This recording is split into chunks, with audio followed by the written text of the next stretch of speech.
Hi, this is Jill Simonello, and I am the managing editor for Pickup Truck Plus SUV Talk, and today I am going to get a first look at the 2022 Mitsubishi Outlander. This vehicle is not out yet, and it is all new for this model year.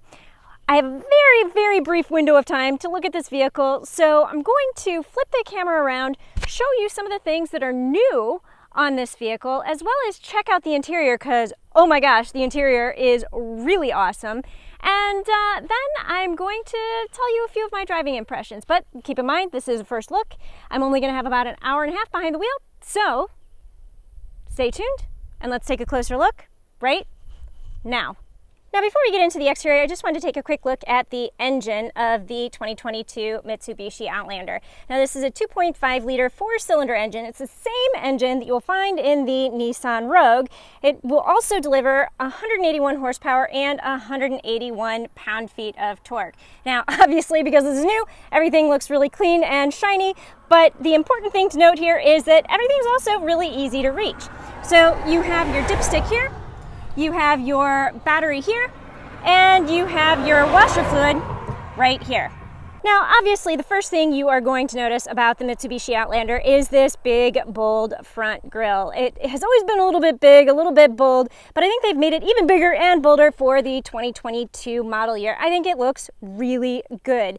I love these new headlights. You will notice that the headlight is not there. This is the primary headlight. These are just daytime running lights. Now, the really cool thing, and you can't see it in the shiny, bright light, but this right here is also a light. So that will light up at night and it will look really cool. As we walk around the vehicle, I want to point out something you may or may not know, or you may or may not care about, but the 2022 Outlander is built on the same platform as the Nissan Rogue. So we already mentioned that it shares the same engine as the Nissan Rogue. Well, it shares a platform too. However, everything else is different. It doesn't share any of the same sheet metal. So the model we are driving is the SEL trim, which is the top tier trim. It is completely decked out with all of the whistles and bells, and it looks really good. And you'll see what I'm saying once we get inside. So this also has all-wheel drive, which is an $1,800 option. One of the nice features on the exterior of this vehicle is going to be the kick-activated liftgate. So you kick under on the left side, and the liftgate opens up, and you can see right now there is a standard third row, and I'll pull these seats back into place, but there is a standard third row, and most people are probably going to leave it down for the extra cargo room. So if you needed to put the second row seats down, here's a little easy flip. It'll push those down there. You have one for each side, and so it makes life easy when you're trying to put cargo in that may be a little bit longer than what you have with just the third row down. Also point out that to pull the third row back up, you just easily can pull the strap into place. Now, don't think that this is decapitated. Here's a really fancy, interesting thing. So under here, this is an optional tonneau cover. So when you are going to keep these third row seats down, you can take this tonneau cover out and you can use it to cover up your cargo. Well, here are the headrests, and they are really large, oversized headrests, but it's really cool because it stores nicely underneath the tonneau cover, or, again, you can take this tonneau cover out and put it into play when you are going to have cargo rather than people back here. So, and when you're going to have people, then you take out the headrest and you can put those in, and they literally stick up, so I'm not going to put them in.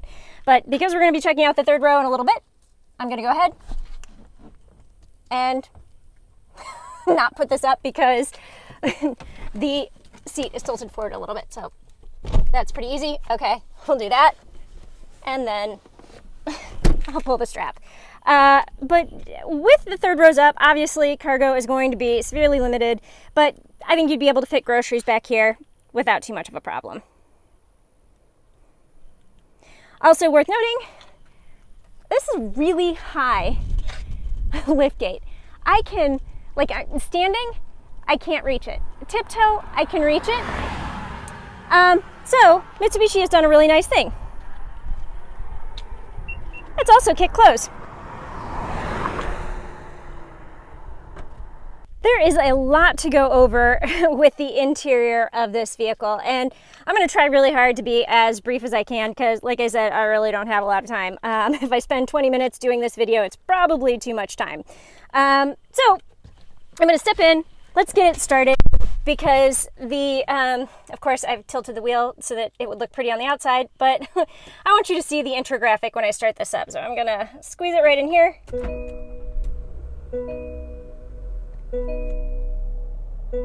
And that looks really, really cool. Now, similar to the rear seat is activated. Okay, that's good. Similar to the Nissan Rogue, you're going to see I think they said it's a 12.3 inch digital display back here. Regardless, it is a digital display. And it's slightly configurable, and I think it's actually a little bit more configurable than the Nissan Rogue one is. So let's see. I'm going to dismiss that message. Dismiss the message, come on. So you can change the meter view, and it'll give you a more traditional tachometer, speedometer look to it. But I actually kind of like this view, because then when you go through the different, so I'm just hitting this thumb wheel here, when you go through the different items, it gives you a bigger view of what's going on. So I kind of like that. And then you can scroll through a couple of things here. Yeah, I need to make a U-turn. I stopped on the side of the road to do some video. But it gives you a lot of information here depending on where you are and what you're scrolling through. So I think this actually looks better than the Nissan Rogue. So other than the engine and the platform, your infotainment system is also going to be shared with the Nissan Rogue, but everything else is Mitsubishi. So the startup chimes that you heard, that was Mitsubishi. You know, these interior details are also Mitsubishi. And I will say they also share this incredibly large gear shift with Nissan. But again, you know, the details and the design is all Mitsubishi. And I think it looks pretty awesome. And in the time that I've been in the vehicle so far, I've only been in it about a half an hour, the seats are really super comfortable. I don't believe these are the zero gravity seats, but they feel pretty good. I like the stitching. Oh, and here's something to point out. This is really soft touch material. So this is leather, and you know, the bright orange stitching, and then it's soft touch. So this is also soft touch. You have some more soft touch materials here. You know, obviously soft touch here. Now this is a little bit of plastic, but you know what? I don't care, because this is soft touch where it counts. I don't know. Overall, I really like how this looks. Let's see. Let's press some buttons here and see what these graphics look like. I mean, they look I don't love this, and especially because I don't know if you can see, this looks a little bit pixelated to me. So I don't know that I love that, but I like pretty much everything else. I think the layout is good. You know, it's a pretty easy touch system. I haven't played around with this a lot. Actually, I haven't played around with it at all. So I am not familiar with the system at all and how it operates. But, you know, I mean, I don't love these graphics. That's the only thing I don't love. But in general, it's easy to operate. The buttons, I mean, my fingers are always cold even though it's hot here. And everything touches the way that you want it to touch, and it works the way you want it to work. So we'll go back to the map, and you've got your little back button here. You can access the camera. Okay, so that's really nice. It's hard to get a good view in sunny Florida. But you've got your around view, so you can see, literally, I am on the side of the road. And you've got your front view as well, because I'm in park. If you put it in reverse, it shows you the rear view. And this is a pretty nice screen. I will say the lines are a little bit pixelated that you can see around here, but otherwise, I mean, the clarity of the screen itself is really good. So this actually brings me to the gear shift, and similar to the Nissan Rogue, you have the gear shift that you have to press this button to put it in reverse and put it forward, and then you press it to put it into drive. Obviously it works like that, and then this right here, push button. So, but bigger than my hand. So it's something I would definitely have to get used to, because that is a significant gear shift there. Because this is a top tier trim and it has the all-wheel drive, it does have drive modes. This is something else that is really interesting with graphics. So you can see you've got eco, normal, some snow, some it looks like some mud.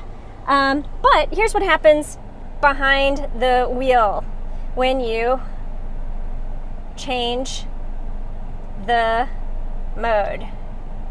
So these graphics look really, really cool. And I don't remember that on the Nissan Rogue.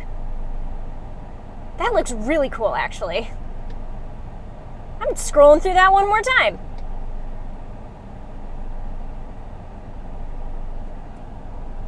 All right, I'm done playing. Let's go check out the back seat of the vehicle. Okay, I have to record this because this is actually kind of funny.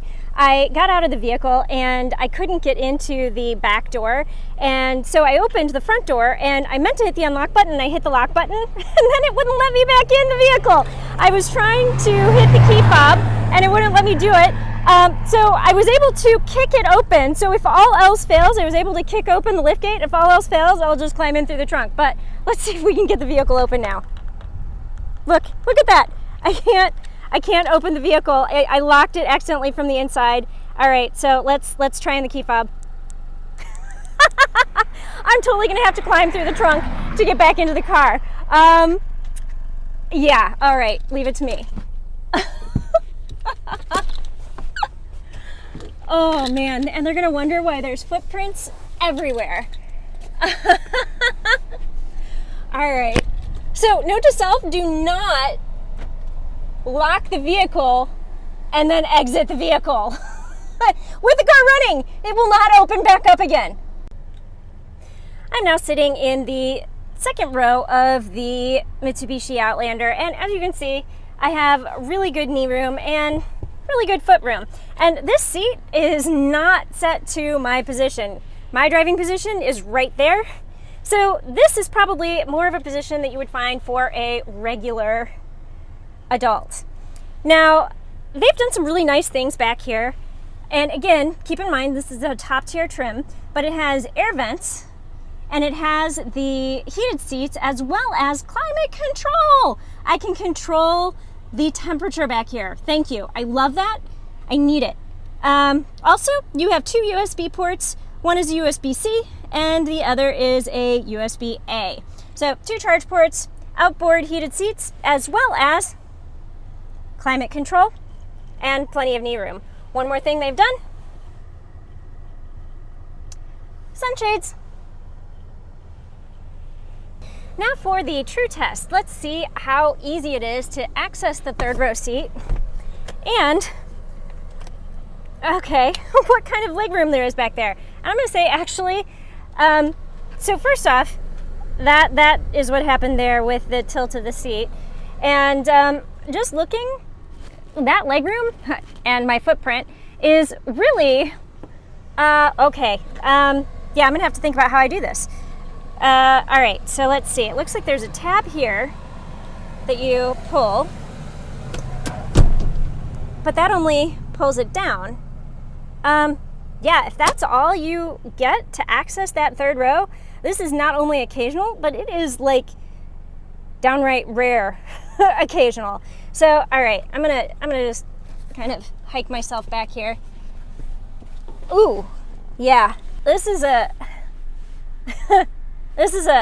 I'm gonna sit like this seat.